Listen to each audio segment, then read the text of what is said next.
Hi all, welcome back to our channel. ഇന്നത്തെ വീഡിയോയിൽ English ഗ്രാമറുമായിട്ട് relate ചെയ്ത 2 ടിപ്സാണ് ഷെയർ ചെയ്യുന്നത്.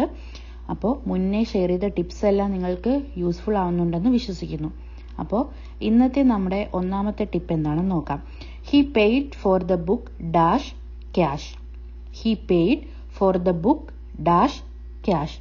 അപ്പോൾ എന്താ ഈ ഒരു ക്വസ്റ്റ്യൻ കൊണ്ട് അവർ ഉദ്ദേശിക്കുന്നത്? അവൻ പുസ്തകത്തിന് പണം നൽകി.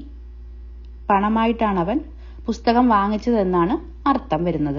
അപ്പോൾ 4 ഓപ്ഷൻസ് എന്തൊക്കെയാണ് കൊടുത്തിട്ടുള്ളത്? ബൈ ഉണ്ട്, ഇൻ ഉണ്ട്, വിത്ത് ഉണ്ട്, ഓൺ ഉണ്ട്. അപ്പോൾ എന്താ ഇവിടെ ബുക്ക് കഴിഞ്ഞിട്ടുള്ള ഡാഷിൽ എന്താണ് ചേർക്കേണ്ടത്? ഇന്നാണ് ചേർക്കേണ്ടത്. He paid for the book in cash. Okay, അവൻ പുസ്തകം വാങ്ങിച്ച സമയത്ത് എന്താണ്? ക്യാഷ് ആണ് നൽകിയതെന്ന് പറയുന്നുണ്ട്. He paid for the book in cash. Okay, ഇനി നമുക്ക് അവിടെ ആൻസർ ആയിട്ട് ഇൻ വരാനുള്ള കാരണം എന്താണെന്നാണ് നോക്കാൻ പോകുന്നത്. ക്യാഷ് പേയ്മെന്റിനെ സൂചിപ്പിക്കാൻ ഇൻ ഉപയോഗിക്കുന്നു. നമ്മളിപ്പോൾ ഏതൊരു സാധനം ആയിക്കോട്ടെ, ഏതൊരു സാധനം വാങ്ങിക്കുന്ന സമയത്തും ക്യാഷ് ആണ് നൽകുന്നതെങ്കിൽ അവിടെ നമ്മൾ ഇന്നാണ് ഉപയോഗിക്കേണ്ടത്. ഓക്കെ, എല്ലാവർക്കും മനസ്സിലായെന്ന് വിശ്വസിക്കുന്നു.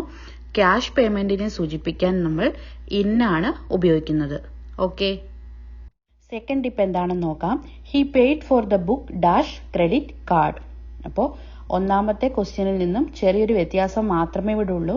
ആദ്യത്തേത് ക്യാഷ് പേയ്മെന്റും ഇവിടെ രണ്ടാമത്തേത് ക്രെഡിറ്റ് കാർഡും എന്നുള്ള ഒരു ഡിഫറൻസ് മാത്രമേ ഉള്ളൂ.